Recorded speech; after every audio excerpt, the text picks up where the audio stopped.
আমি এখন তোমাকে ধাপে ধাপে বুঝাই চিত্র অঙ্কন করব। এটা স্থূলকোণ, তাই না? স্থূলকোণের বিপরীত বাহু তাহলে কোনটা? এটা না? এই যে এখানে যে এডি স্কোয়ার প্লাস সিডি স্কোয়ার আছে, এটার পরিবর্তে আমি কি বসাই দিতে পারবো? এসি স্কোয়ার বসাইতে পারবো না? এইবার আমরা আমাদের উপপাদ্য 3 এটার প্রমাণটা দেখব, ঠিক আছে? আচ্ছা, আমরা তো সমকোণী ত্রিভুজের ক্ষেত্রে পিথাগোরাসের উপপাদ্য অ্যাপ্লাই করছি, তাই না? পিথাগোরাসের উপপাদ্যটা কি বলতো? অতিভুজ স্কোয়ার ইজ ইকুয়ালস টু লম্ব স্কোয়ার প্লাস ভূমি স্কোয়ার, তাই তো? আমরা তো এটা জানি, তাই না? মনে করো যে একটা সমকোণী ত্রিভুজ যদি আমরা অঙ্কন করি, একটা সমকোণী ত্রিভুজ নিলাম, যে কোনো একটা সমকোণী ত্রিভুজ, যদি ত্রিভুজটার নাম আমি ABC দেই, তাহলে অতিভুজ কোনটা? এটা 90 ডিগ্রি অ্যাঙ্গেল, তাহলে ওটার বিপরীত বাহুটা অতিভুজ। এই যে এটা লম্ব এবং এটা ভূমি, তাহলে আমরা কি জানি এটার ক্ষেত্রে? অতিভুজ স্কোয়ার ইজ ইকুয়ালস টু লম্ব স্কোয়ার প্লাস ভূমি স্কোয়ার, তাই তো? এটা তো আমরা আগে থেকেই জানি, তাই না? এটা কিন্তু আমাদের জানা লাগবে, মাস্ট। এই ধারণাটাকে কাজে লাগাইতে হবে এবং আমাদের লম্ব বিক্ষেপ যেটা আমরা শিখে আসলাম, এই ধারণাটা কাজে লাগাই আমরা এখন যে উপপাদ্যগুলো করব সবগুলা প্রমাণ করতে পারবো, ঠিক আছে? আচ্ছা, একটু খেয়াল করে দেখো তো এবার। এটা তুমি জেনে রাখো জাস্ট, এটা কিন্তু এখানে দেখানো লাগবে না, ঠিক আছে? এটা একটু আমি মিশাই দিই।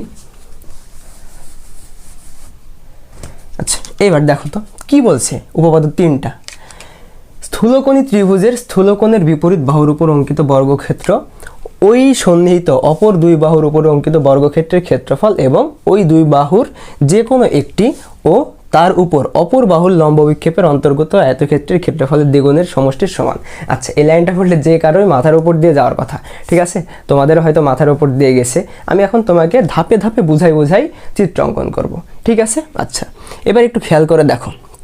ফার্স্টে একটা কথা উল্লেখ করা আছে স্থূলকোণী ত্রিভুজের। আমরা তো পিথাগোরাসের উপপাদ্য কোনটার ক্ষেত্রে অ্যাপ্লাই করতে পারি? পিথাগোরাসের উপপাদ্য কিন্তু আমরা সমকোণী ত্রিভুজের ক্ষেত্রে অ্যাপ্লাই করতে পারি, স্থূলকোণের ক্ষেত্রে অ্যাপ্লাই করতে পারবো না। সূক্ষ্মকোণের ক্ষেত্রেও তেমনভাবে আমরা অ্যাপ্লাই করতে পারবো না।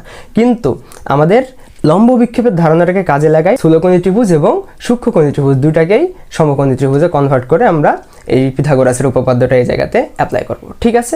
আচ্ছা, এই উপপাদ্যটা কিন্তু দুইটার ক্ষেত্রে ব্যবহার করা যায়, একটা হলো স্থূলকোণী ত্রিভুজের ক্ষেত্রে আর একটা হলো তোমার হচ্ছে সূক্ষ্মকোণী ত্রিভুজের ক্ষেত্রে। আমরা ফার্স্ট উপপাদ্য যেটা এটা হলো স্থূলকোণী ত্রিভুজের ক্ষেত্রে, এইটা একটু খেয়াল রাখবা কোনটার ক্ষেত্রে বসে। আর তোমাদের পরীক্ষার হলের একটা বেনিফিট কি, যেটা প্রমাণ করতে হবে, দেখো এখানে আমি লিখে রাখছি, এটা কিন্তু সরাসরি দেওয়া থাকে যে প্রমাণ করো এটা ইজ ইকুয়ালস টু এটা। তুমি দেখলেই বুঝতে পারবা যে ওটা স্থূলকোণীর ক্ষেত্রে হবে নাকি সূক্ষ্মকোণীর ক্ষেত্রে হবে। আমি একটু পরে তোমাদের ট্রিক্স বুঝাই দিচ্ছি কীভাবে তুমি বুঝবা যে এটা স্থূলকোণীর ক্ষেত্রে প্রমাণ করতে বলছে নাকি সূক্ষ্মকোণীর ক্ষেত্রে।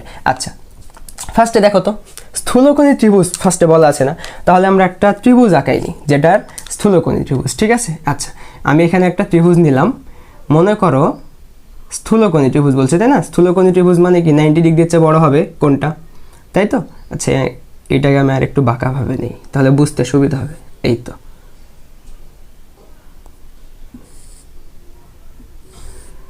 দেখো তো এটা একটা স্থূলকোণী ত্রিভুজ কিনা?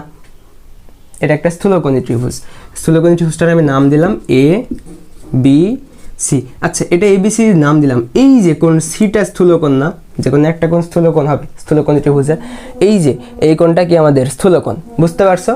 এবার একটু খেয়াল করে দেখো, আমি স্থূলকোণী ত্রিভুজ নিচ্ছি। এখন এই স্থূলকোণী ত্রিভুজটাকে আমাদের কিসে কনভার্ট করতে হবে? সমকোণী ত্রিভুজে কনভার্ট করতে হবে, না হলে কিন্তু হবে না। আচ্ছা, আমরা একটু আগে লম্ব বিক্ষেপের কনসেপ্টটা থেকে কি দেখে আসছি? যে কোনো একটা বাহুর লম্ব বিক্ষেপ আমরা কিভাবে অঙ্কন করতে পারি? আমরা কি নেব? একটা সমতল কল্পনা করব, তাই তো? আচ্ছা, এবার একটু খেয়াল করে দেখো তো, আমরা যদি এসি এর লম্ব বিক্ষেপটা অঙ্কন করতে চাই তাহলে কি করতে পারি? আমি এখানে এমন করতে পারবো না। এসি এর লম্ব বিক্ষেপ নিতে হলে অবশ্যই আমাদের কি নিতে হবে? একটা সমতল কল্পনা করতে হবে। আচ্ছা, বিসি বাহুটাকে যদি আমি বাইরের দিকে বর্ধিত করে দিই তাহলে এটা এই সমতল হিসেবে কাজ করবে না, দেখো তো, তাই তো?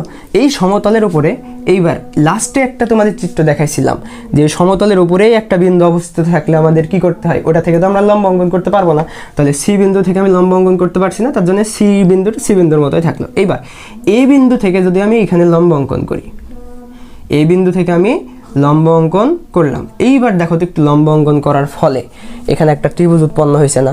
সমকোণী ত্রিভুজ। লম্ব বিক্ষেপ অঙ্কন করছি আমি, এটা কি? এক সমকোণ। এই বিন্দুটার নাম দিয়ে দিলাম আমি ডি, ঠিক আছে? আচ্ছা, তাহলে আমাদের চিত্র মোটামুটি অঙ্কন করা শেষ। এইবার এই চিত্র অনুসারে আমাদের একটু এখানে দেখি মিলছে কিনা, এটা একটু মিলাই দেখি, ঠিক আছে? দেখো, প্রমাণ কিন্তু খুব সহজ, এই জিনিসটা তুমি একটু বুঝে রাখো। এখন যদি তুমি এই জিনিসটা মুখস্থ করে যাও, মুখস্থ করে গেলে কিন্তু তুমি অ্যাপ্লাই করতে পারবে না, কারণ পরীক্ষার হলেতে এইভাবে সহজভাবে তোমার চিত্রটা দেওয়া থাকবে না, অন্য নাম দিয়ে দেওয়া থাকবে, অন্য রকমভাবে দেওয়া থাকবে। তখন তুমি কি করবা? একটু বুঝে করে যাও, ঠিক আছে? দেখো কি বলছে, স্থূলকোণী ত্রিভুজের স্থূলকোণের বিপরীত বাহুর উপর অঙ্কিত বর্গক্ষেত্র। দেখো স্থূলকোণের বিপরীত বাহুর উপর অঙ্কিত বর্গক্ষেত্র, এই যে খেয়াল করছো স্থূলকোণের বিপরীত বাহু কোনটা, এটা না, এই যে এটা স্থূলকোণ, তাই না? স্থূলকোণের বিপরীত বাহু তাহলে কোনটা, এটা না?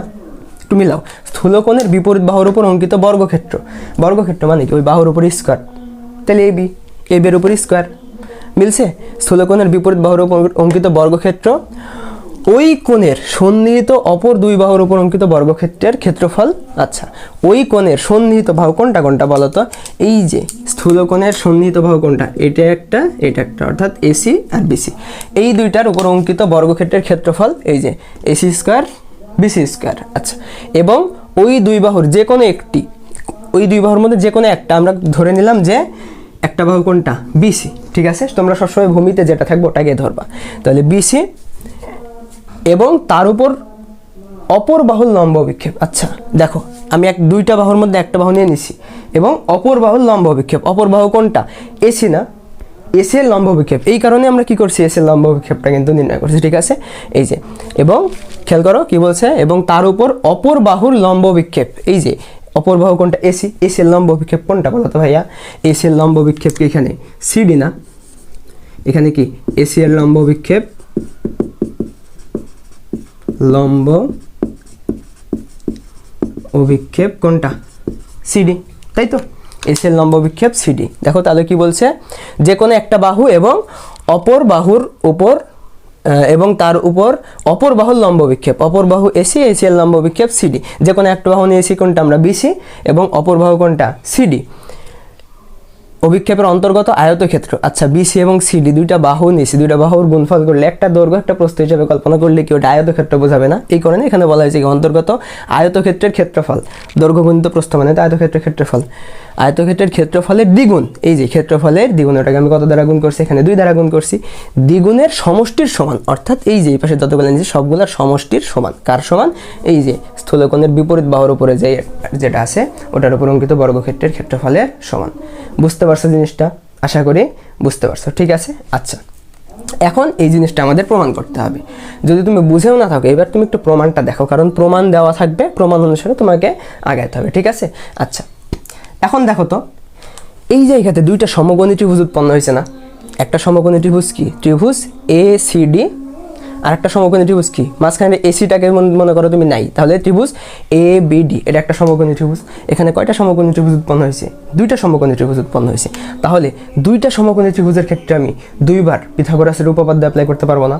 আচ্ছা, তাইলে ফার্স্টে একটু খেয়াল করে দেখো, ফার্স্টে আমি এখানে ত্রিভুজ এ সি ডি সমকোণী ত্রিভুজে, ত্রিভুজ এসিডি সমকোণী ত্রিভুজে অতিভুজ কোনটা, এসি, তাহলে অতিভুজ স্কয়ার। আচ্ছা, এই জায়গাতে আরেকটা কথা লিখো, পিথাগোরাসের উপপাদ্য অনুসারে, ত্রিভুজে পিথাগোরাসের উপপাদ্য অনুসারে, পিথাগোরাসের উপপাদ্য অনুসারে অতিভুজ স্কয়ার ইজ ইকুয়ালস টু লম্ব স্কয়ার কোনটা, এডি না? তাহলে এডি স্কয়ার প্লাস ভূমি স্কয়ার অর্থাৎ সিডি স্কয়ার। বুঝতে পারছো? এই যে আমরা যেটা পেলাম এটাকে আমরা একটা সমীকরণ আকারে লিখে নিলাম, ঠিক আছে? এখন এই সমীকরণটা পেলাম, এবার আমি আবার কি বলতে পারবো, ত্রিভুজ এ বি ডি সমকোণী ত্রিভুজ না একটা, তাহলে ত্রিভুজ এ বি ডি সমকোণী ত্রিভুজে ওই লাইনটা লিখতে হবে পিথাগোরাসের উপপাদ্য অনুসারে। অতিভুজ কোনটা, এবি, তাহলে AB square is equals to লম্ব স্কয়ার অর্থাৎ এডি স্কয়ার, তাই তো? এডি স্কয়ার প্লাস ভূমি স্কয়ার অর্থাৎ বিডি স্কয়ার, বিডি স্কয়ার। বুঝতে পারছো? আচ্ছা, এবার একটু খেয়াল করে দেখো তো, আমি এখানে এমন লিখতে পারবো এডি স্কয়ার প্লাস বিডি মানে কি লিখতে পারবো, বিডি মানে পুরাটা না, বিডি মানে আমি কি লিখতে পারবো, এই যে বিসি আর সিডি এর যোগফল বিডি না? তাহলে আমি এখানে কি বলতে পারবো, বিডি এর পরিবর্তে বিসি প্লাস সিডি, বিডি এর উপর স্কয়ার ছিল অর্থাৎ এটার উপরেও কি চলে আসবে, স্কয়ার চলে আসবে। আচ্ছা, তারপরে কি করা যায়, এডি স্কয়ার প্লাস, এখানে দেখো তো আমরা এ প্লাস বি হোল স্কয়ারের সূত্র অ্যাপ্লাই করতে পারবো না? A plus B whole square সূত্র কি, A square plus 2ab plus B square. আচ্ছা, এই যে ফার্স্টেরটাকে এ ধরো, তাহলে A square plus 2ab, 2 into A মানে কি, এ মানে বিসি, বি মানে কি বি মানে সিডি প্লাস বি স্কোয়ার অর্থাৎ সিডি এর উপরে স্কোয়ার। বোঝা গেছে? তারপরে কি করতে পারবো আমরা একটু খেয়াল করে দেখো তো। ফার্স্টে এডি স্কোয়ার আছে, এডি স্কোয়ার রাখলাম, সিডি স্কোয়ার লাস্টে যোগ আকার আছে না, এটাকে আমি ফার্স্টের দিকে একটু নিয়ে আসলাম, সিডি স্কোয়ার প্লাস বাদ বাকিগুলো যেভাবে আছে আমি তেমনভাবে রাখলাম, BC square plus 2bc into CD. এবার একটু খেয়াল করে দেখো তো, 1 নম্বরে আমরা কি পাইছি, এডি square plus CD square is equals two কত, এসি স্কোয়ার না? তাহলে এই যে এখানে যে এডি স্কোয়ার প্লাস সিডি স্কোয়ার আছে, এটার পরিবর্তে আমি কি বসাই দিতে পারবো, এসি স্কোয়ার বসাইতে পারবো না? বসাই দাও। তাহলে এসি স্কোয়ার বসালাম প্লাস বাদ বাকি যেমন আছে তেমন রাখো, BC square plus 2 into BC into CD. আর এই পাশে কি ছিল, এই পাশে ছিল এবি স্কোয়ার। একটু খেয়াল করে দেখো তো, যেটা প্রমাণ করতে বলছিলাম আমরা পাইছি কিনা। এই দেখো দেখো, যেটা প্রমাণ করতে বলছিল আমরা কিন্তু পেয়ে গেছি। ঠিক আছে, তাহলে প্রুভড, প্রমাণিত। ঠিক আছে, বুঝতে পারছো? আশা করি বুঝতে পারছো। কেউ যদি না বুঝে থাকো আর একটু রিপিট করে দেখো। দেখো চিত্রটা আঁকানো আর এই যে এটা লেখাই কিন্তু একটু জটিল, আর বাদবাকি প্রমাণ কিন্তু একদম ইজি। ঠিক আছে, একদম ইজি।